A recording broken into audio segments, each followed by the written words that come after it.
universal. No somos mayores, solo diferentes. El mundo se abre a nosotros. Permite pueda suceder. Otra parte de tu historia no termina al envejecer. No somos mayores, solo diferentes. Buenas noches y bienvenidos a su programa de No Somos Mayores. Como siempre les digo, muchas gracias por estar ahí, por aguantarnos esta casi horita, 50 minutos que dura el programa.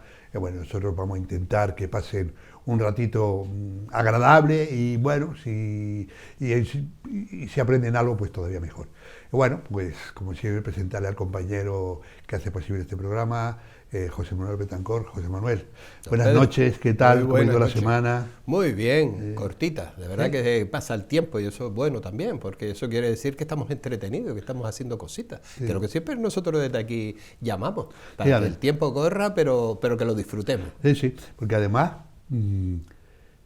cuando no haces nada en casa, las horas pasan que se hacen eternas, ¿verdad? Cuando miras 2 veces seguidas el reloj y no ha pasado 5 minutos, ponte a hacer algo para que la vida se acelere y tenga además, como dices tú bien dicho, ¿no? La vida activa. Sí, la vida activa, pero mental y física. Yo creo que es importante o leer o hacer una actividad física. Y esta noche no tenemos invitado.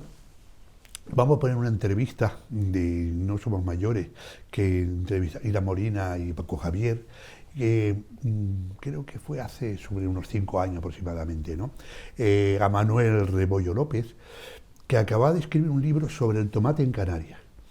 Y a mí me llamó mucho la atención, porque yo que soy de afuera, no me imaginaba la importancia del tomate que ha tenido en esta tierra.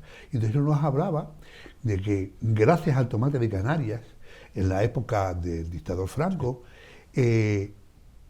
las primeras divisas que España consiguió fue a través del tomate de Canarias en la exportación hacia Inglaterra. Entonces me llamó muchísimo la atención precisamente de este libro. La verdad que yo se lo recomiendo, seguro que está por ahí en la biblioteca del Cabildo, seguro que está. A la gente, si tiene interés, que lo cojan porque está muy interesante. Y creo, si no me equivoco, que ahora en 2024 Manuel Rebollo ha escrito un libro sobre la historia de Santa Lucía, creo que sí. Entonces yo les recomiendo que vean la entrevista porque la verdad es que van a quedar muy sorprendidos. Vamos a verla. Venga. Vamos a hablar con don Manuel Rebollo López. Va a ser un placer conversar con él esta noche porque nos va a hablar de algo muy nuestro, muy nuestro.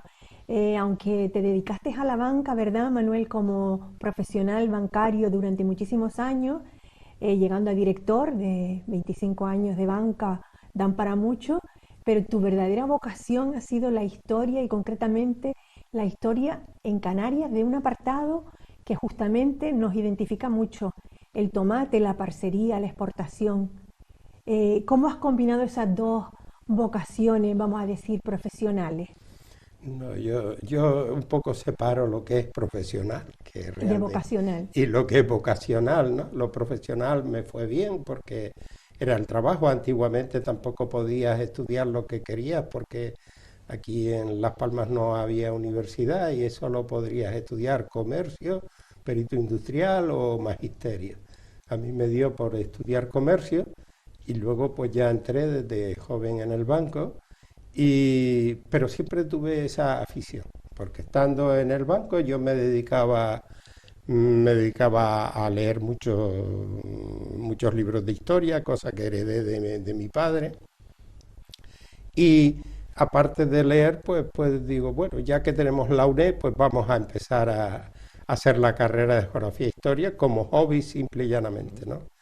Y entonces, pues bueno, hice la carrera de Geografía e Historia y al llegar el momento de la prejubilación, pues tuve la oportunidad de continuar con esa vocación con la suerte de encontrarme en el camino gente tan interesante como don Antonio Bettencourt Massieu, que fue realmente quien me animó a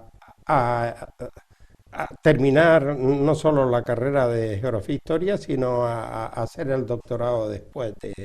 Y para el doctorado se me ocurrieron otras cosas, pero a la muerte de mi padre yo consideré que lo que había aprendido con él, estando a su lado y demás, podría ser el motivo de una tesis, y la verdad es que no me arrepiento de ello. Me ha dado muchas satisfacciones, ¿no? ¿Cómo se titulaba tu tesis? Mi tesis se llama El tomate en Gran Canaria. Y después de ser una tesis, perdón. Sí, porque era cultivo, exportación del tomate en Gran Canaria de 1930 a 1970. Ajá. Esa es la tesis en la cual yo me basé, que realmente se refiere todo lo que es el cultivo del tomate al aire libre, ¿no? Al aire libre y en sus momentos más importantes para Canarias. Sí, como fue en sus comienzos, que era al aire libre, no como ahora, ¿verdad? Efectivamente. Y esa tesis se convirtió luego en un libro. Efectivamente, posteriormente ya me animé y me animó el propio editor de Enroar a que se llevara a libro. Se hizo una especie de resumen y quedó bien, quedó bastante bien. Sin embargo, claro, estamos hablando de un libro técnico, de un manual de consulta, donde yo creo que llegaba, pero llegaba más bien al experto, al curioso, ¿verdad? Efectivamente, pero no llegaba tanto al trabajador de la zafra, lo que es el chofer, el mayordomo, la trabajadora del almacén, la empaquetadora, el aparcero. O sea, entonces me quedó ahí en mente de que aquella experiencia vivida que yo tuve en su momento de unos años al pie de mi padre, pues aquella experiencia la pudiera yo transformar en una novela histórica, que es lo que recientemente presentado. Claro, para que llegara también al gran público, a los que tenemos curiosidad por esa etapa, efectivamente, que es tan nuestra, y ¿verdad? que resulta más cómodo hoy día además. Los libros de novela histórica se están demostrando que llegan muy bien a mucha gente, ¿no? Como es el caso de Santiago Posterguillo, es el caso de Ken Fowler. Todos estos libros que son novelas históricas muy conocidas, hacen que conozcan la historia a través de esa novela histórica. Y de sus personajes, efectivamente. Paco te quiere comentar algo sobre La Casa del Inglés, no, claro, es el título de este segundo libro, ¿verdad? Es que esta novela histórica tiene mucho que ver con nuestra historia canaria a través de la parcería, de aquella gente que trabajaba en el tomate y cuyos hijos los domingos cuando iban al cine, el Carrizal, olían a azufre y a petróleo, porque era lo que trabajaban durante la semana, ¿no? Y esta Casa del Inglés, además, que está en una zona de las Rosas, parece ser, del Carrizal, y aunque él vino aquí a hablar de su trabajo, de su investigación, de sus ensayos, de su preocupación por el tomate, por la exportación y por el cultivo del tomate, también vino a hablar de su libro. También. Y el libro es... Como Francisco Umbral, ¿no? Como Paco Umbral. Y es La Casa del Inglés, y a lo mejor sería interesante que nos comentara a nuestros telespectadores. Realmente una cosa tiene que ver con la otra, ¿no? Porque realmente de esta casa, ¿no? El libro en sí está basado en un contexto histórico. O sea, yo lo que no hago una novela para que se cuente una historia de unos personajes, sino que tengo un contexto histórico donde se desarrolla desde 1885 prácticamente hasta nuestros días, qué es lo que ocurrió y por qué se cultivó tomate y demás, y quiénes fueron empezando los primeros exportadores, que fueron todos ingleses. Realmente las empresas exportadoras canarias, cuando se unen y cuando forman una asociación, es en 1919. Hasta ese momento solo exportan los ingleses. Por eso el libro lo que tiene es una introducción y un apéndice dedicado a los exportadores ingleses para que todos conozcamos un poco quiénes fueron, ¿no? Realmente el tomate, ¿cuándo empieza? Pues cuando se construye el puerto de la Luz. ¿Cuándo empieza a exportarse tomate? Cuando se acaba el dique de Santa Catalina. Antes no. Pero ¿quién fue el que lo exportaba? La empresa que construyó el puerto de la Luz era Swanston and Company, pues el primer exportador es Swanston, Mr. Swanston. Después hay Mr. Bliss, que fue el empleado de Swanston, el primer cultivador de tomate o el primero que se dedicó a cultivar tomate para la exportación. Pero en sí, en fin, un poco la importancia que le doy yo a través de la Casa del Inglés es que realmente los ingleses iban construyendo cerca de su finca una casita para ellos. Y en esta casita tenían, vivían muy bien, pero ponían grifería, menaje, todo lo que era, digamos, de los baños, todo lo relacionado a sanitarios y demás, incluso cortinas, todo lo traían desde Inglaterra, porque los ingleses que estuvieron aquí nunca se adaptaron a las costumbres canarias. Ellos vivieron en Canarias, pero no se adaptaron. A la inglesa, trajeron su propia... incluso sus productos, traían, ¿no? Incluso sus productos. Entonces, la Casa del Inglés, por ejemplo, Mr. Richard Leacock, tenía una Casa del Inglés que fue famosa y fue muy conocida en Galdar, y otra que está subiendo hacia las Torres, que es una casa preciosa, maravillosa. Luego Richard Joward, tenía en la zona de vecindario también una Casa del Inglés muy, muy bonita, que fue diseñada por Martín Fernández de la Torre. O sea que ellos tenían unas casas preciosas dentro de un contexto donde habían cuarterías, almacenes y cuarterías. Pero la Casa del Inglés era conocida como la casa o el chalet del inglés, porque eran distintos. La gente sabía que existía esa casa, pero nadie entraba dentro porque ellos nunca quisieron. Ellos siempre tuvieron respetaron su intimidad. Su intimidad. ¿No? Y de hecho hay que tener en cuenta esto, ¿no? A veces siempre se tiene la duda de los ingleses en Canarias y demás, si cuando llegó el momento ellos pudieron invadir Canarias en 1943-44, pero a veces pensamos si hubiera sido mejor o peor para Canarias, y yo siempre tengo la duda razonable de que los ingleses nunca se mezclaron con los canarios.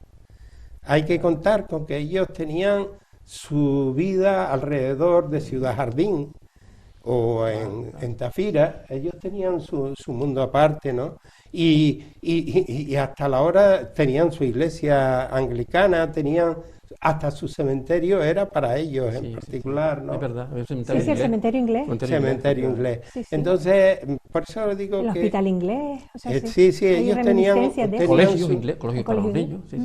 Tenían su mundo aparte. Entonces, ese trabajo también lo hago en el libro, de que quiero destacar pues todos esos exportadores importantes, empezando por Miller, Swanston, Blandy, Lico, Alfredo de Lejones, Mr. Fais, que era la empresa que fue monopolio en mucho tiempo, durante más de 20 años, se llamaba Elder & Fais.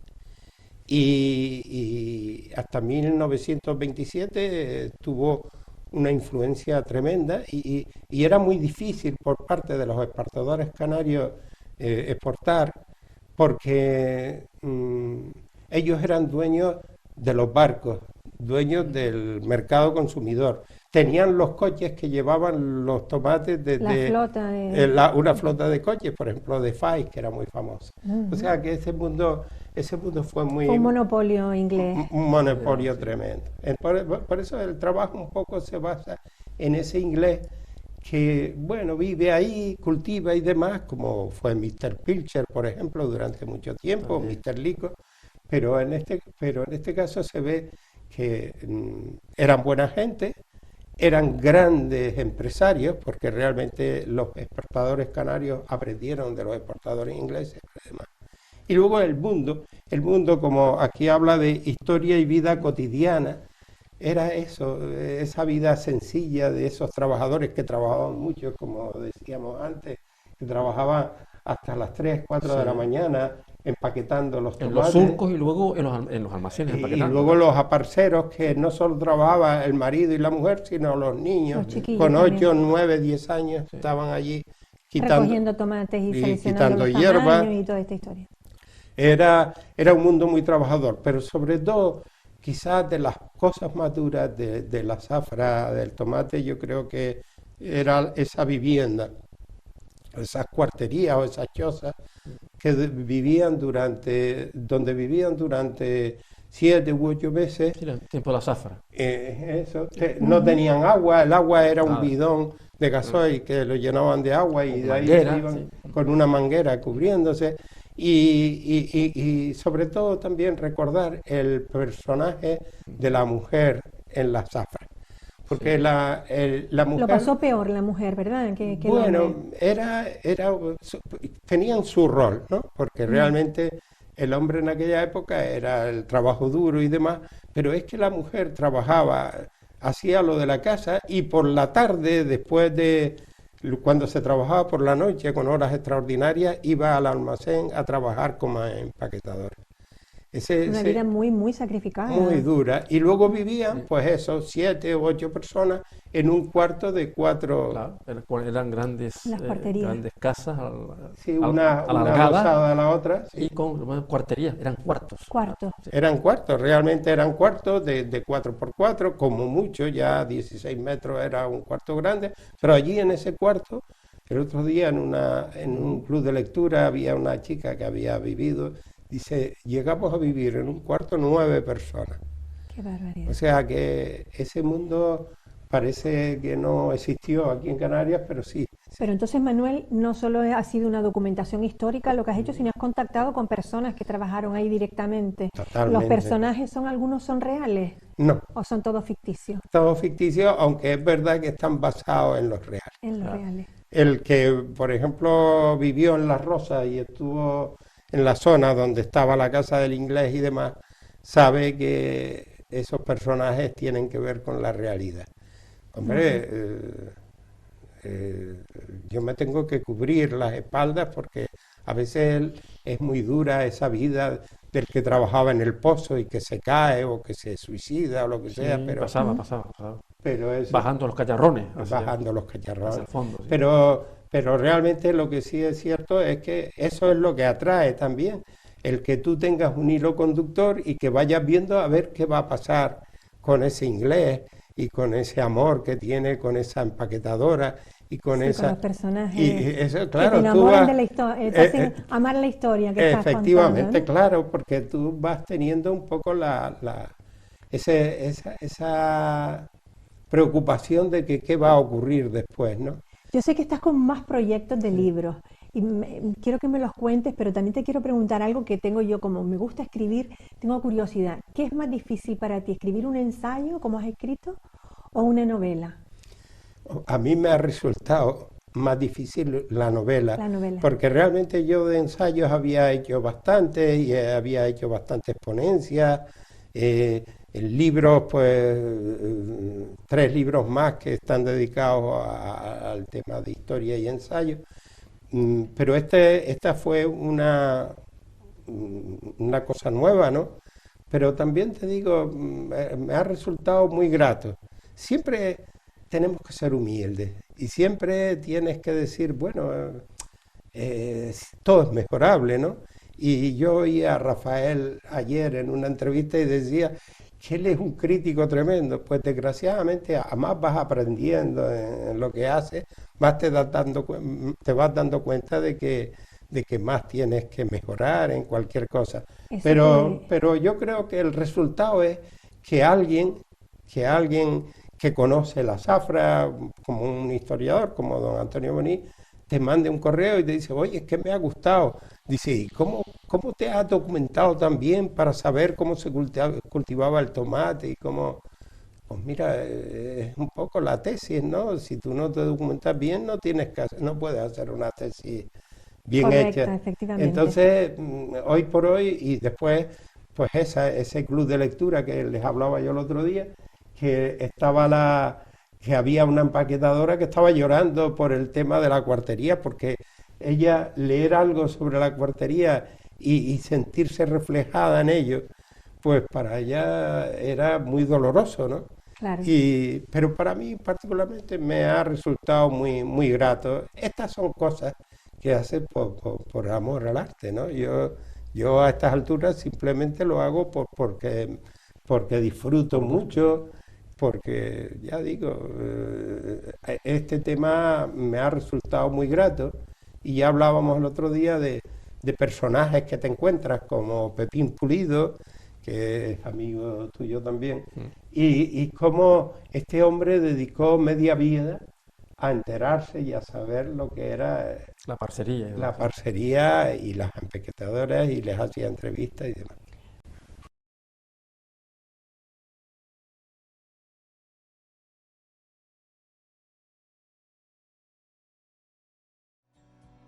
El ahorrador de electricidad estaminal es el único aparato del mercado comprobado que reduce el consumo de electricidad después de haberse instalado en miles de hogares en Canarias. No deje que su factura de electricidad afecte a su economía familiar. Estaminal es autoinstalable y no consume electricidad. Estaminal le garantiza una reducción de un 20 hasta un 35% de su recibo de luz.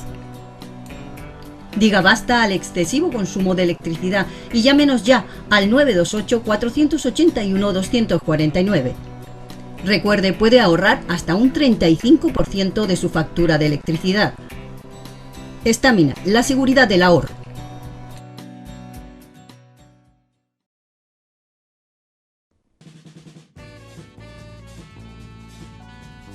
El ahorrador de electricidad Estaminal, tras muchos años de instalación en Canarias y ser elegido como producto del año en ahorro energético a nivel nacional, le ofrece la posibilidad de ahorrar de un 15 hasta un 35% de su consumo en su factura de electricidad. Sea cual sea su negocio local o industria, Estaminal tiene el ahorrador que se adapta a sus características. No se fíe de las imitaciones, Estaminal solo hay uno, con las homologaciones de la comunidad internacional. No deje que los gastos abusivos de electricidad afecten a la economía de su negocio. Pídanos presupuestos sin compromiso al 928-481-249.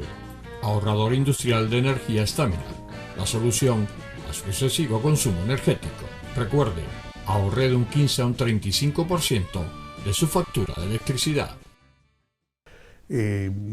Pues verdad que ha sido muy interesante. Yo es que me acuerdo perfectamente, aunque no me acuerdo por qué, yo no estuve en la entrevista, ahora mismo no me acuerdo después de tanto tiempo, pero lo que sí me acuerdo es que fue muy, muy interesante, el libro era espectacular.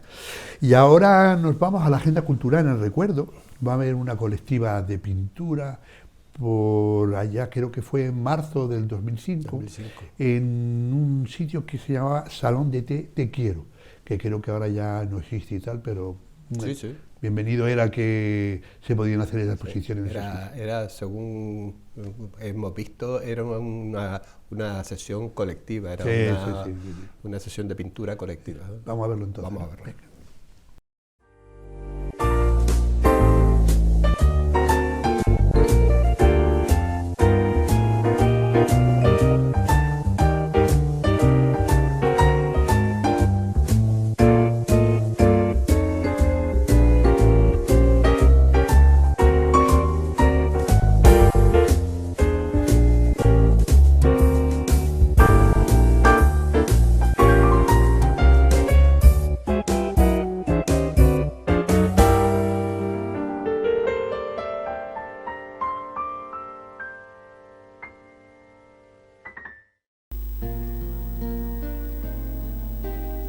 Una interesante muestra alberga en estos días el Salón de Té Te Quiero, donde 6 artistas nos dejan sus diferentes maneras de expresar el arte.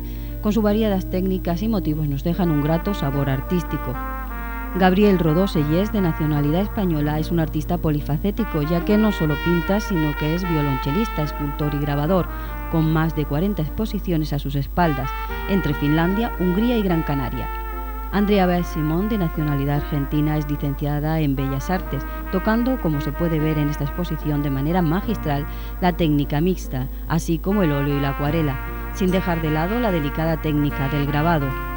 Javier Gazapó, de nacionalidad cubana, Es graduado en pintura y escultura. Domina también a la perfección la técnica del dibujo, siendo muchas de sus obras premiadas por diferentes asociaciones culturales. Rolando Rodríguez Martínez también es de nacionalidad cubana. Es graduado en apreciación de artes visuales. Desde Francia, Gilbert Fabrice nos trae también una muestra de su obra utilizando la técnica mixta para su realización. Por último, de nuevo un español, Julio Carreño, que nos obsequia con algo tan original como es el bordado sobre tela. Como ya les decíamos, esta exposición la podrán disfrutar en el Salón de Té Te Quiero, en la calle Uruguay, esquina Ruiz de Alda, en Las Palmas de Gran Canaria, pudiendo visitarse todos los días hasta las 22 horas.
Muy bien. Don Pedro, ahora le voy a presentar una nueva sección que vamos a introducir en nuestro programa. Le vamos a llamar Vida Activa. Vida Activa. Hoy nos va a hacer una introducción Eva Navarro, que es doctora y licenciada en Actividad Física y Deporte, y durante algunas semanitas nos van a ir hablando de eso, de la vida activa y de cómo hacer actividad física recomendada para los mayores y empezar a eliminar esas pastillitas que tanto daño nos hacen porque siempre tienen efectos secundarios. Me imagino que no será ponerte a levantar pesas y tal, esas cosas. Sí, pero no pesas de 200 kilos ni nada, sino con arreglo a la edad de cada edad tiene sus posibilidades. Claro. Y por eso, en esta sección, lo que a través de profesionales se va a decir qué es lo que se puede hacer en base a las distintas problemas físicos que nosotros podamos tener. Yo creo que puede ser interesante. Y más para de mantenimiento que para echar músculo, ¿no? Ya músculos pocos. ¿La verdad? Ya músculos pocos. Ahora la cuestión es que la actividad física nos mantenga sanos, activos, vivos y, ya digo, eliminar en lo posible ese fármaco que muchas veces, naturalmente, es inevitable, pero en otros, a través de un poquito de actividad física se pueden ir eliminando. Muy interesante. Vamos a intentar oír a Eva. Venga.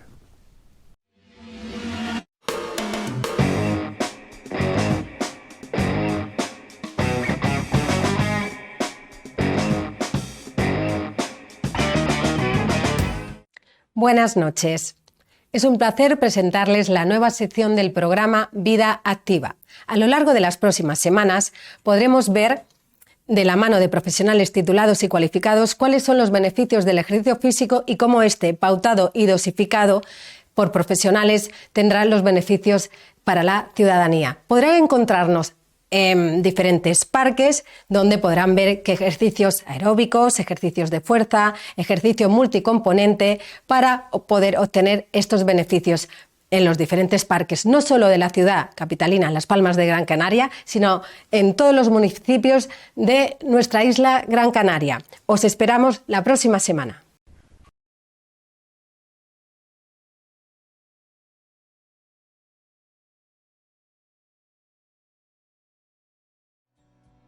El ahorrador de electricidad estaminal es el único aparato del mercado comprobado que reduce el consumo de electricidad después de haberse instalado en miles de hogares en Canarias. No deje que su factura de electricidad afecte a su economía familiar. Estaminal es autoinstalable y no consume electricidad. Estaminal le garantiza una reducción de un 20 hasta un 35% de su recibo de luz. Diga basta al excesivo consumo de electricidad y llámenos ya al 928-481-249. Recuerde, puede ahorrar hasta un 35% de su factura de electricidad. Estaminal, la seguridad del ahorro. Bueno, pues ahora nos vamos a cine cómico con el maestro Charlie Chaplin. Y vamos a ver la tercera parte del Prestamista, que era de 1917. 17, exacto. Sí, sí. Vamos a ver. Ya tiene su tiempito también. Sí, un poquito.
vamos a Canciones en el Recuerdo.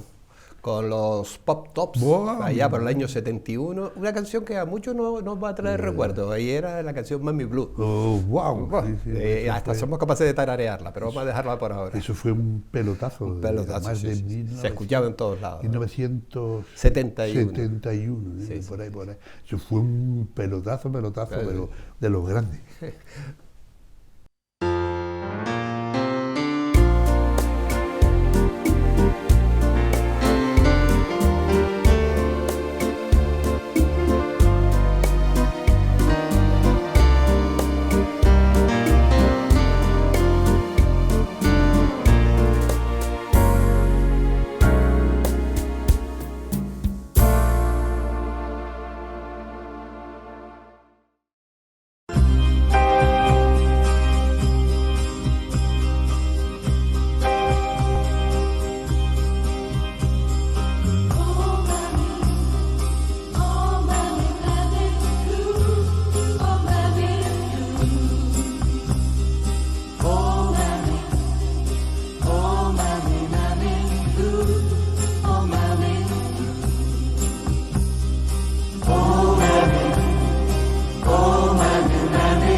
I may be your forgotten son, wandered off at 21.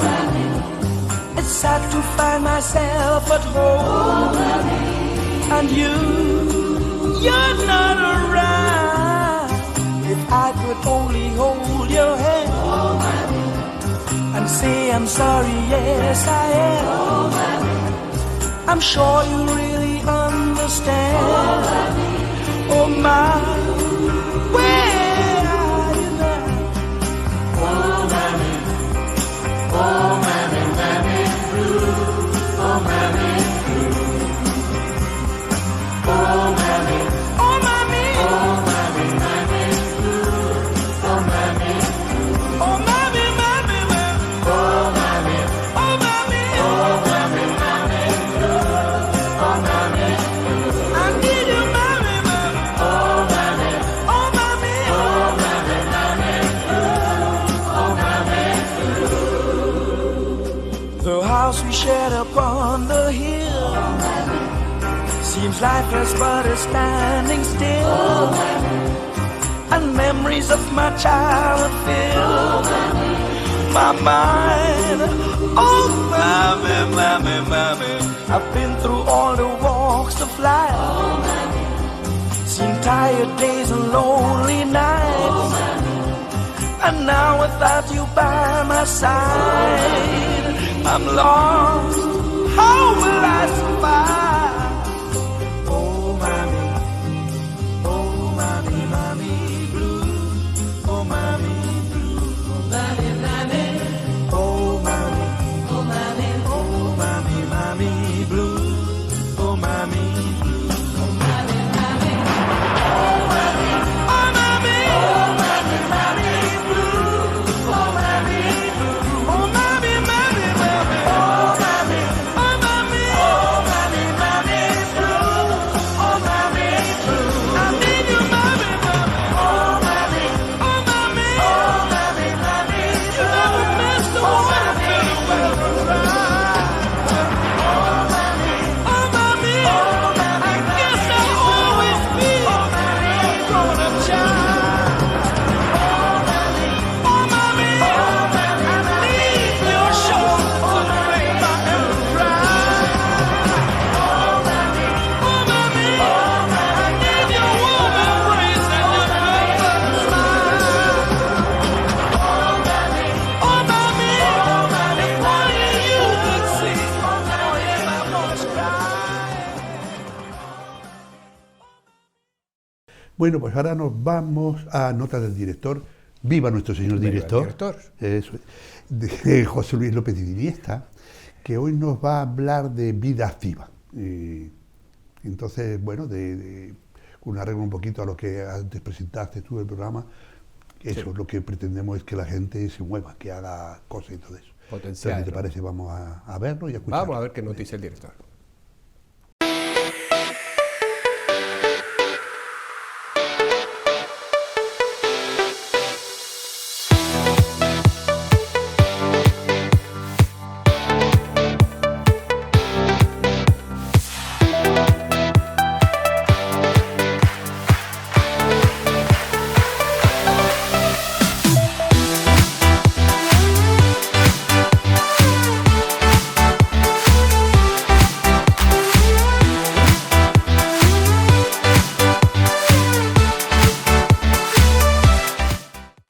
Hola amigos, estamos aquí en Notas del Director. Hoy vamos a hablar de vida activa. Vida activa, ustedes se preguntarán ¿qué es vida activa? Bueno, pues vida activa es una sección que a partir de esta semana y hasta final de temporada nos va a acompañar, en la cual se nos va a comentar un poquito lo que es la actividad física para mayores. Esta sección de vida activa, que está dirigida y presentada por la doctora y licenciada en Educación Física y presidenta del COLEF, del Colegio de Licenciados de Educación Física, Eva Navarro. Y bueno, pues semana tras semana nos irá comentando ella y también esos educadores físicos deportivos que están en esos parques activos en Las Palmas de Gran Canaria, nos irán pues comentando esas pautas acerca de esa actividad física. Hay que decir también que colabora con esta sección, bueno, uno de los presentadores de este programa, como es José Manuel Betancor. Hemos apostado mucho por esta sección y sobre todo porque la actividad física es importante y sobre todo cuando vamos cumpliendo años, nuestro cuerpo, esa ITV que nos hacen pasar, pues requiere un mantenimiento y ese mantenimiento, lo más importante, es la actividad física, porque nos va a evitar, en muchos casos, pues tener problemas y también el evitar muchas veces tomar demasiados medicamentos que a lo mejor con una buena actividad física lo podemos evitar. Esas enfermedades que poco a poco, bueno, pues nos van entrando a todos, como es la hipertensión, el colesterol, incluso la diabetes, bueno, pues se pueden llevar mejor, se pueden mantener mejor, se pueden controlar mejor con la actividad física. Vida activa, bueno, como les decimos, va a estar hasta final de temporada y yo creo que merece la pena ver esta sección y sobre todo hacerles caso, bueno, pues practicar esa actividad física, que no solo caminar, hay muchísimos ejercicios y sobre todo esas clases gratuitas que dan en estos parques, por educadores físico-deportivos, por licenciados y graduados en educación física. Eso es importantísimo porque no todo el mundo puede darnos instrucciones acerca de cómo practicar esa actividad física para que, bueno, pues culmine en nuestra salud. No les digo más. Actividad física, vida activa, hay que hacer ejercicio físico, nuestra salud nos lo va a agradecer. Hasta siempre. Muy bien, don Pedro, vamos a recuperar una sección que es En este nuestro mundo. Nos acompañará José Luis Díaz, que es físico y profesor, y nos va a hablar de la información. La información, pero de periódico. Yo creo que vamos a escucharle y él tratará de llevarnos a donde realmente le interesa. Pues venga, va.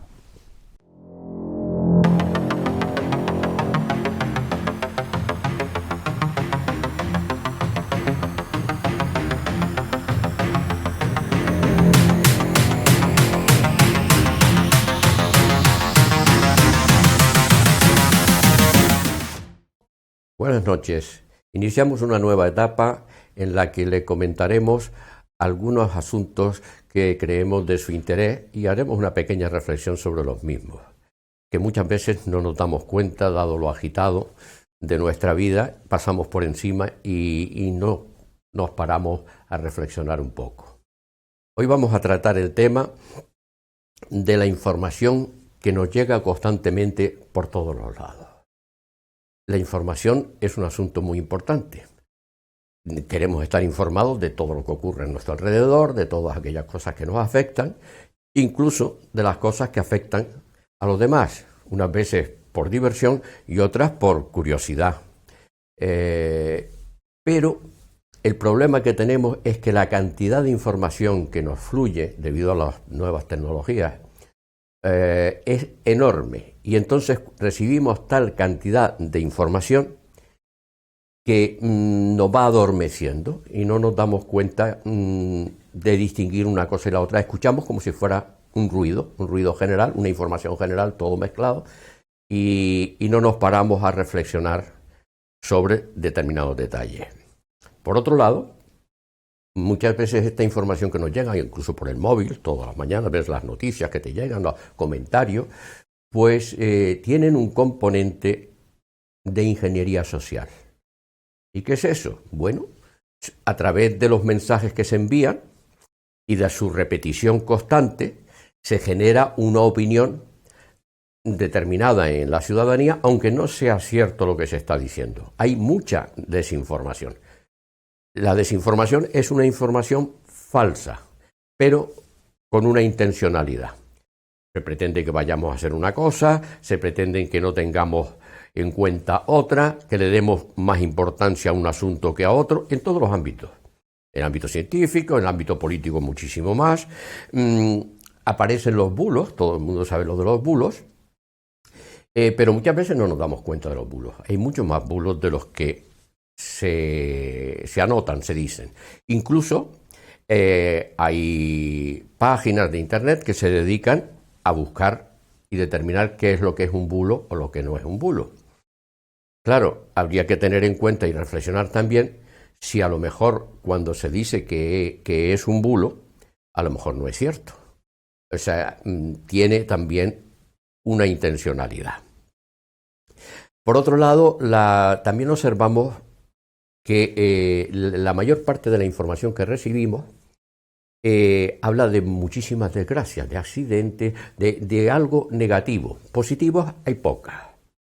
Y con la velocidad que tenemos de comunicación actualmente, pues nos enteramos de cosas, pues un coche que se ha salido de la carretera en una provincia de la India. Bueno, pues te acabas de enterar y tú dices, bueno, sí, ha sido una suerte que no hayan tenido muertos, pero ¿en qué nos afecta aquí? Pero bueno, pero sí genera, al menos de forma subconsciente, si las noticias negativas son excesivas, te genera un cierto estado de estrés subconsciente. Y aunque no te des cuenta, te afecta. Y te afecta en lo que haces aquí. ¿Cómo podemos, si no combatir, por lo menos atenuar los efectos negativos de esta cantidad inmensa de información? Pues bueno, lo primero es determinar un poco qué información nos interesa. La pertinencia para nosotros, la información esa que nos interesa esta información, y el resto no tenemos por qué andar leyéndola. Como segundo paso, ver la fiabilidad de la fuente, de dónde proviene esa información.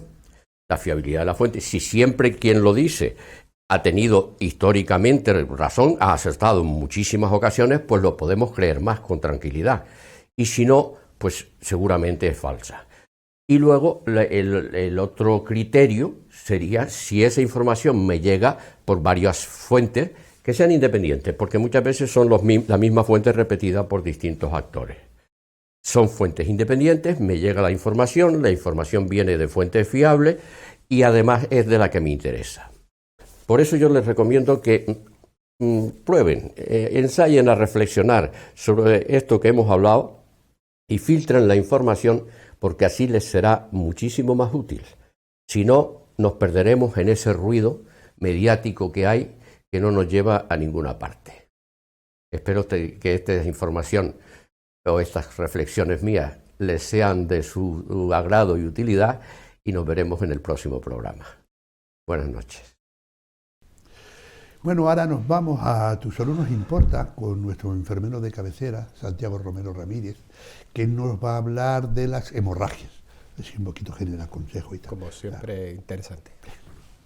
Buenas noches, queridos telespectadores. Hoy vamos a hablarles de hemorragias. ¿Qué es una hemorragia?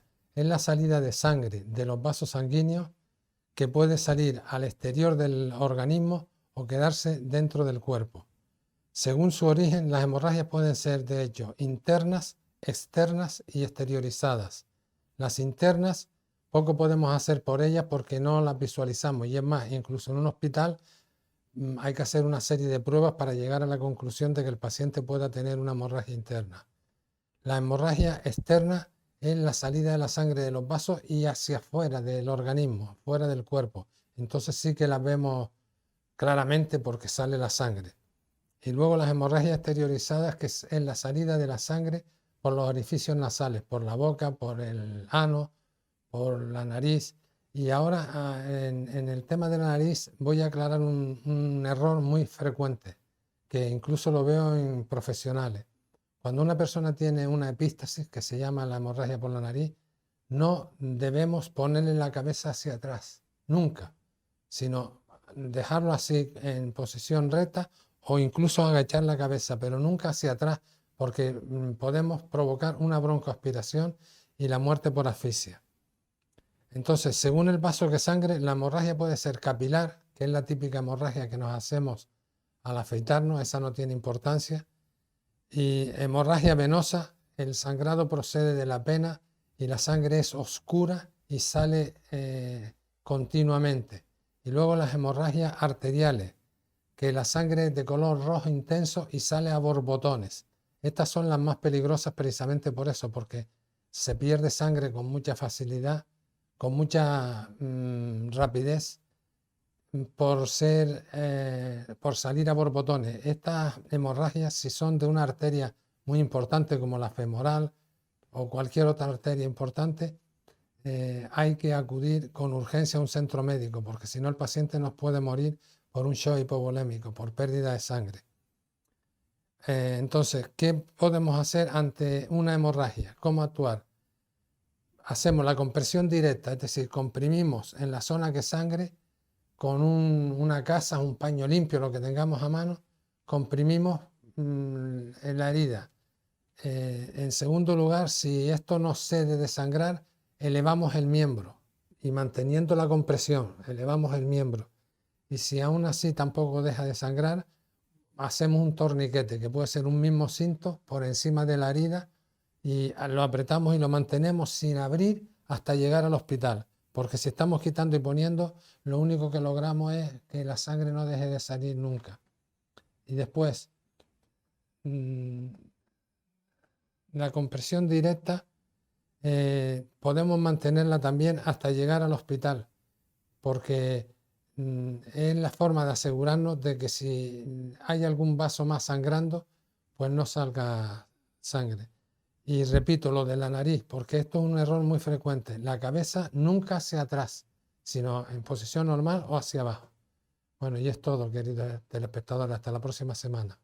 Pues amigos y amigas, el programa, como decía aquí, esto es todo, ¿no? Esto es todo, digo. Como decía el Porky, ¿no? José Manuel, pues... Sí, además yo creo que ha sido un programa completito. Sí. Hemos tratado muchos temas. Sí. Así que nos vemos la próxima semana, ¿no?